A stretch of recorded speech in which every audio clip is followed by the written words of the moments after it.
오늘 주신 말씀은 데살로니가전서 4장 1절로 8절입니다. 데살로니가전서 4장 1절로 8절 말씀 받들어 읽겠습니다. 그러므로 형제들아, 우리가 끝으로 주 예수 안에서 너희에게 구하고 권면하노니 너희가 마땅히 어떻게 행하며 하나님을 기쁘시게 할 수 있는지를 우리에게 배웠으니 곧 너희가 행하는 바라 더욱 많이 힘쓰라. 우리가 주 예수로 말미암아 너희에게 무슨 명령으로 준 것을 너희가 아느니라. 하나님의 뜻은 이것이니 너희의 거룩함이라. 곧 음란을 버리고 각각 거룩함과 존귀함으로 자기의 아내 대할 줄을 알고 하나님을 모르는 이방인과 같이 세욕을 따르지 말고 이 일에 분수를 넘어서 형제를 해하지 말라. 이는 우리가 너희에게 미리 말하고 증언한 것과 같이 이 모든 일에 주께서 신원하여 주심이라.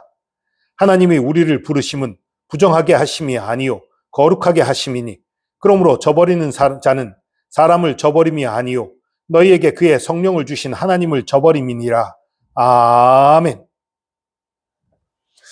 바울이 이제 윤리적인 것들을 권면하기 시작했어요. 1절 보니까 주 예수 안에서 너희에게 구하고 권면하느니 너희가 마땅히 어떻게 행하며 하나님을 기쁘시게 할 수 있는지를 우리에게 배웠으니 곧 너희가 행하는 바라. 이 말씀으로 봐서 바울이 가르쳤던 것, 그리스도인들은 이렇게 살아야 한다, 그렇게 가르쳤던 것 대부분을 이 데살로니가 교회에서 잘 지키고 있었던 것 같아요. 그런데 잘 못 지키는 부분이 있었어요. 그걸 이제 처음부터 말하는 거예요. 바로 성윤리에 대한 부분이에요. 음란에 대한 문제예요. 왜 그러냐 하면 이 데살로니가라는 곳이 성적으로 정말 문란한 곳이에요. 이 그리스 로마 문화권 자체가 성적으로 아주 문란하고 그 불륜에 대해서 별로 그 죄책감을 느끼지 않는 그까짓 건 혼외 성관계에 대해서 아주 관대한 그런 문화가 있는 지역이에요. 더군다나 그들의 제의, 그러니까 그들의 신, 그들의 여러 신들에게 제사 드리는 제의 가운데에 그 신전 제사 의식 가운데에 그 음란한 행위들이 있었어요. 그러니까 아예 공적으로 그 사제들 중에 창녀나 다름없는 그런 일들을 맡은 그런 사제들도 있었고요.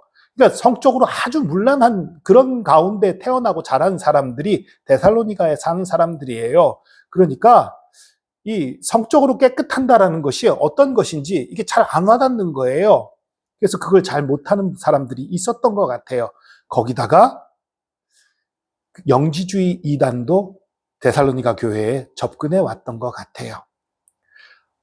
오랜 신앙의 연조를 가진 사람이 없는 교회예요. 그러니까 신앙의 영향력을 행사하기 좋은 곳이잖아요. 조금 내가 좀 안다 싶은. 그러니까 영지주의 이단이 데살로니가에 손을 뻗쳤던 것 같아요.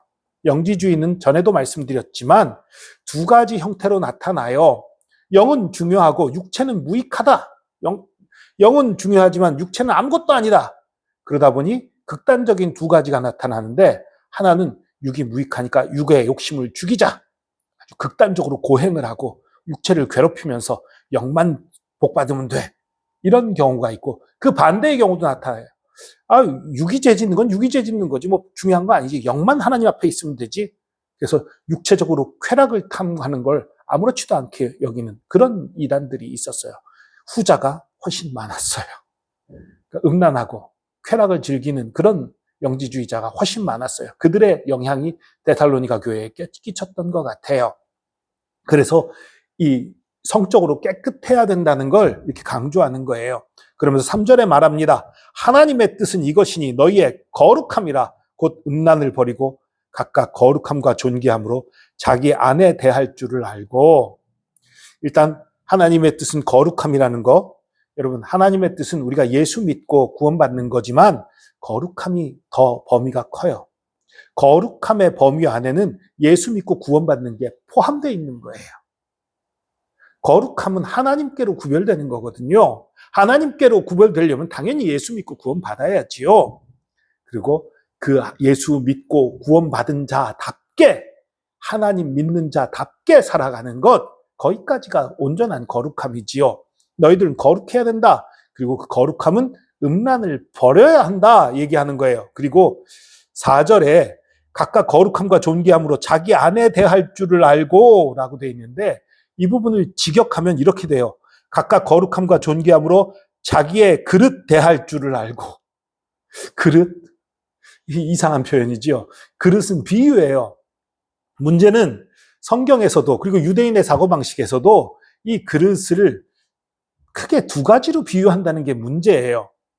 오늘 번역된 것처럼 아내로 비유한 경우가 상당히 많아요. 베드로전서에서도 베드로전서 3장 7절에 아내에 대해서 저는 더 연약한 그릇이요. 아내를 그릇으로 비유를 했어요. 그렇게 표현을 했고, 그런데 고린도후서 4장 7절에는 우리가 이 보배를 질그릇에 가졌다라고 말해요. 그러니까 이 질그릇이라는 건 우리 몸을 얘기하는 거거든요. 그러니까 그릇이 두 가지 경우를 나타내요. 내 몸을 의지할 때가 있고 아내를 가리킬 때가 있어요. 그리고 여기에 우리 성적으로 깨끗해야 되고 부정을 해야 되지 부정을 해서는 안 된다라는 걸 강조하는 차원에서 아내로 번역도 하고, 또 성경 보면 거기 아마 작은 일이라고 해서 가로가 쳐져 있고 밑에 주석이 달려 있을 거예요. 혹은 자기 몸을 이렇게 돼 있을 거예요. 두 가지가 다 표기가 돼 있는 거예요, 사실은. 그런데 두 가지 다 이해해도 괜찮아요.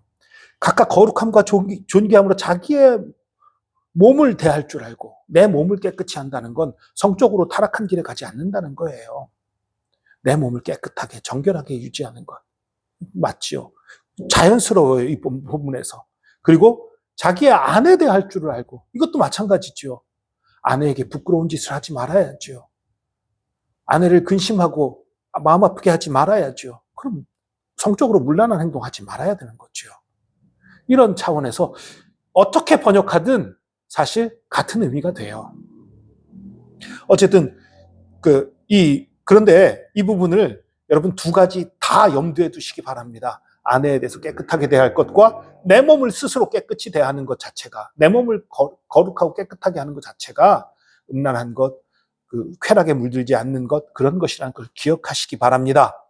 하나님을 모르는 이방인같이 세욕을 따르지 말고 이 일에 분수를 넘어서 형제를 해하지 말라. 성욕 때문에 형제를 해하는 사람이 있었다는 얘기인가? 그런 얘기 아니에요.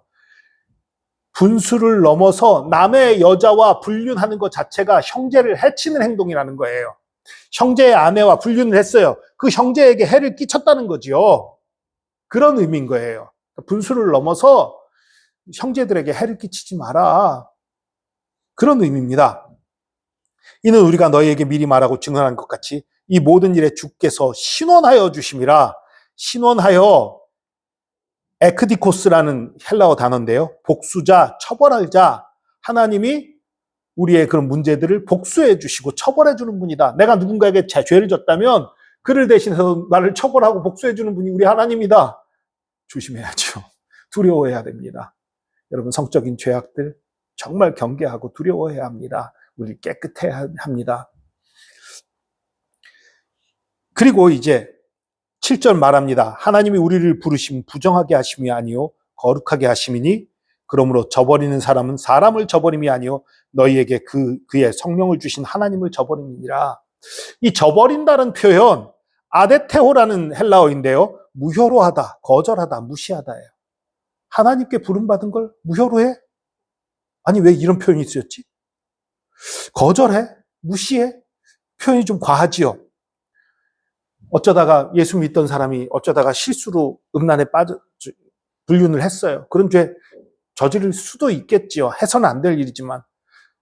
그리고 다시 주님 앞에 돌아와 회개할 수도 있는 건데, 그렇다고 해서 하나님의 구원을 무효로 했다? 좀 이해가 안 가지요. 이건 사실 아까 말씀드린 영지주의 때문에 하는 얘기예요. 영지주의자들이 너에게 가서 거룩할 필요 없어. 영이 똑바로 있으면 돼. 몸은 아무렇게나 굴려도 되니까 다른 사람하고 관계 맺고 쾌락에 물들고 그래도 괜찮아. 이런 거짓 가르침, 이 잘못된 가르침을 따르는 것, 이것이 하나님의 거룩하심, 하나님의 말씀을 따르는 것을 무시하는 것, 무효로 돌리는 것, 거절하는 것이다. 이런 얘기를 하는 거예요. 여러분, 이거 잘 들으세요. 그 당시 영지주의자들이 잘못된 가르침으로 데살로니가 교회 사람들을 범죄에, 음란에 빠지도록 유도했던 것을 생각하면 오늘날은 어떻습니까? 여러분, 우리나라 간통죄도 이제 폐지됐어요. 제가 젊은 시절에 한 20대 때 프랑스 사람들의 얘기를 들었어요. 프랑스 사람들은 아니 어떻게 동거도 안 해보고 결혼할 수 있냐, 그런 소리를 한다고 들었어요. 야, 이 프랑스는 참 성적으로 문란하고 맘대로구나. 동거해보고 마음에 안 들면 관두고, 동거해보고 괜찮다 하면 결혼하고, 그런 곳이구나, 이렇게 생각을 했는데 오늘날 보니까 우리나라도 그런 사람들이 많이 있다고 그러더라고요. 그런 문화가 이제 젖어들기 시작했어요. 그리고 교회에서 혼전 성결에 대한 그것을 얘기하면, 그러면 그것을 막 고리타분한 얘기, 옛날 얘기, 꽉 막힌 사람 취급, 그런 사람들도 많이 있다고 그래요. 아이, 시대가 그런데, 다른 사람들을 억압해서 막 그러는 거, 휘두르는 거, 그렇게 해서 남들을 돈으로 어떻게 하는 거, 이런 거 문제지, 자유한 사람들끼리 서로 즐기면 괜찮지 않냐? 이런 식의 사고가 많이 지배해요. 여러분, 그것이 하나님의 말씀입니까? 사람의 생각입니까? 시대에 뒤떨어졌다? 하나님은 시대에 뒤떨어진 분이 아닙니다. 거룩한 분이시지요. 여러분, 내 생각, 내 뜻으로 하나님의 법을 재단하지 마시기 바랍니다. 하나님은 온전히 거룩하신 분입니다. 거룩하신 분이기에 거룩함을 얘기했는데, 그 거룩함이 고리타분한다고 생각한다면 여러분은 하나님을 사랑하지 않는 거예요. 여러분의 삶의 기준이 예수 그리스도가 아닌 거예요. 여러분, 그리스도인은 삶의 기준이 예수 그리스도이기 때문에 그리스도인인 것입니다. 그리스도를 닮아가는 사람들이기 때문에 그리스도인인 것입니다. 그래서 그리스도께서 우리를 구원하시고 우리에게 생명을 주시고 우리를 하나님의 자녀로 부르시는 거지요. 여러분, 그리스도가 삶의 기준이 아니라면 그리스도인이 아닙니다. 시대에 뒤떨어졌다? 고리타분하다? 인간의 생각이고 사탄의 유혹입니다. 그리스도인은 어제나 오늘이나 내일이나 동일하신 예수님처럼 옛날이나 지금이나 거룩해야 합니다. 거룩한 길을 가는 저와 여러분 되기를 축복합니다. 기도하겠습니다.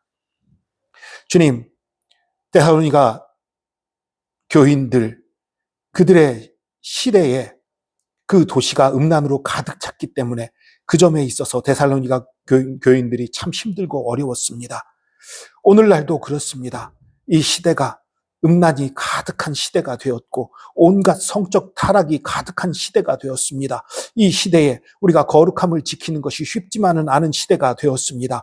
주님, 우리의 마음과 생각을 지켜주시옵소서. 주님 지켜주시고 또한 우리는 결단하고 주의 말씀을 따르기로, 예수 그리스도를 우리의 삶의 기준으로 삼기로 결단함으로 악하고 음란한 길에 빠지지 않도록 붙들어 주시옵소서. 우리 힘으로는 쓰러지고 넘어지지만 주님 붙들어 주실 때에 주님 안에서 승리할 수 있는 것을 믿습니다. 우리에게 거룩함을 주시옵소서. 함께 하심 감사드립니다. 주의 사랑과 은혜에 감사드리며 예수 그리스도의 이름으로 기도합니다. 아멘.